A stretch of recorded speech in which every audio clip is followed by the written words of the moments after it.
तो हम जो ये थ्रोम्बोसिस और एम्बोलिज्म पढ़ेंगे वो किस में पढ़ेंगे, ऑब्स्ट्रक्शन पढ़ेंगे सर्कुलेटरी सिस्टम में, तब हम ये थ्रोम्बोसिस और एम्बोलिज्म पढ़ेंगे। ठीक है, तो हम लोग देखते हैं एम्बोलिज्म। जैसे कि थ्रोम्बोसिस एक प्रोसेस है, वैसे ही सेम एम्बोलिज्म भी एक प्रोसेस है। ठीक है, इस प्रोसेस में क्या होता है, वहाँ पर क्या हो रहा था, थ्रोम्बस का फॉर्मेशन हो रहा था, तो यहाँ पर क्या होगा, एम्बोलस का फॉर्मेशन होगा। ठीक है, एम्बोलाई का फॉर्मेशन होगा।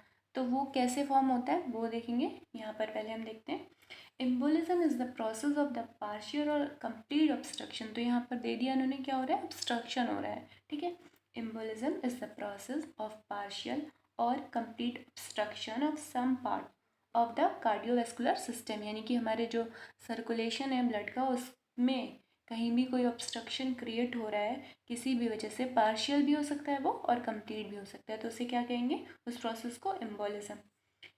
और क्रिएट कैसे होगा, बाय एनी मास जो कि कैरिड किया जाएगा सर्कुलेशन में। ठीक है, तो embolism is the process of partial और complete obstruction of some part of the cardiovascular system by any mass carried in the circulation. यहाँ पर हम लोग देखेंगे एम्बोलस। तो अभी हमने क्या पढ़ा, एम्बोलाई, यानी कि एम्बोलस के फॉर्मेशन की प्रोसेस को क्या कहेंगे, एम्बोलिज्म। ठीक है, तो एम्बोलस क्या होगा, वो जो मास सर्कुलेट करेगा उसे हम एम्बोलस कहेंगे। तो the transported intravascular mass detached from its site of origin, यानी कि ओरिजिनेट कहीं और हो रहा है, फिर वहाँ से डिटैच होकर क्या हो रहा है, वो सर्कुलेशन में ट्रांसपोर्ट हो रहा है। तो transported intravascular mass detached from its site of origin is called embolus. ठीक है, मोस्ट कॉमन फॉर्म क्या होता है एम्बोलाई का, मतलब मोस्ट कॉमन यानी कि 90% केसेस में।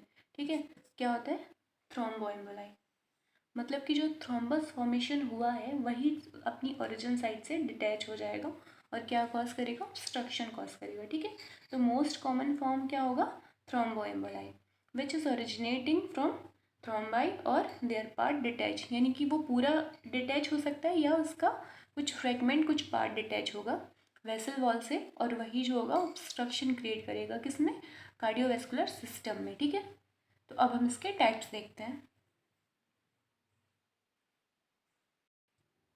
यहाँ पर हम देखेंगे दो टाइप एम्बोलस के। तो पहला पैराडॉक्सिकल एम्बोलस, जिसे क्या कहते हैं, क्रॉस्ड एम्बोलस। ठीक है, और दूसरा रिट्रोग्रेड एम्बोलस। ये कैसे फॉर्म होगा और ये यहाँ पर ये देखेंगे, तो ये दोनों इंपॉर्टेंट है, फिर इसके हम टाइप देखेंगे।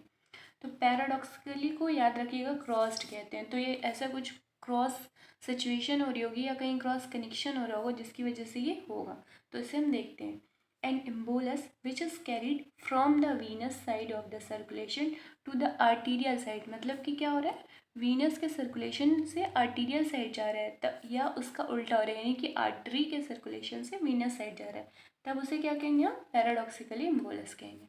क्यों, यहाँ पर ऐसा क्यों, या क्रॉस्ड से याद रखिएगा, क्रॉस्ड में क्या हो रहा है, वीनस सर्कुलेशन से एम्बोलस कहाँ जा रहा है, आर्टीरियल सर्कुलेशन में, या जस्ट उसका उल्टा वाइस वर्सा हो रहा है, आर्टीरियल सर्कुलेशन से, या जस्ट उसका उल्टा वाइस वर्सा होगा, आर्टीरियल सर्कुलेशन से वीनस सर्कुलेशन में एम्बोलस मूव करेगा, तो उसे हम क्या कहेंगे, पैराडॉक्सिकली या क्रॉस्ड। और ये होगा कैसे, आर्टीरियो वीनस कम्युनिकेशन की वजह से ऐसा होगा, जहाँ पर आर्टीरियो वीनस कम्युनिकेशन होता है वहाँ से ऐसा कुछ हो सकता है, यानी कि पैराडॉक्सिकली उसी के आसपास देखने को मिलेगा, या ऐसी ऐसी सिचुएशन में ये कॉज होगा जब जहाँ जहाँ आर्टीरियो वीनस कम्युनिकेशन होता है उसके बाद जो ब्लड फ्लो होता है वहाँ पे। ठीक है, दूसरा देखते हैं रिट्रोग्रेड एम्बोलस। ये क्या होता है, एन एम्बोलस विच ट्रेवल अगेंस्ट ब्लड फ्लो, जो ब्लड फ्लो के अगेंस्ट जा रहा है। ठीक है, उसे क्या कहेंगे, रिट्रोग्रेड एम्बोलस।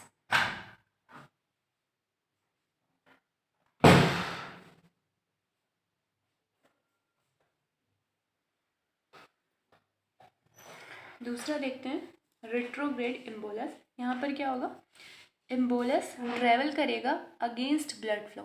ठीक है, कैसे ट्रेवल करेगा, ब्लड फ्लो के अगेंस्ट, तब उसे क्या बोलेंगे, रिट्रोग्रेड एम्बोलस। अब हम इसके टाइप्स देखते हैं। यहाँ पर हम देखेंगे टाइप ऑफ एम्बोलिज्म। ठीक है, तो यहाँ पर हम कौन कौन से टाइप देखेंगे। पहली बात, एम्बोलिज्म मतलब ऑब्स्ट्रक्शन, ऑब्स्ट्रक्शन क्रिएट हो रहा है, और क्या, एम्बोलस फॉर्म हो रहा है, यानी कि वहाँ पर कंप्लीटली या पार्शली ब्लॉकेज हो रहा है या ऑब्स्ट्रक्शन क्रिएट हो रहा है। ठीक है, तो पल्मोनरी एम्बोलिज्म, ठीक है।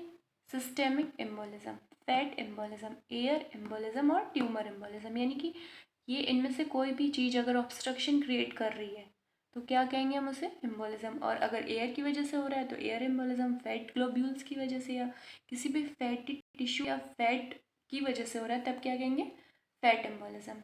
और सिस्टेमिक सर्कुलेशन में सिस्टेमिक और पल्मोनरी यानी कि लंग्स से के आसपास किसी भी जगह किसी वजह से वहाँ पर क्या हो रहा है, ऑब्स्ट्रक्शन, तो क्या कहेंगे,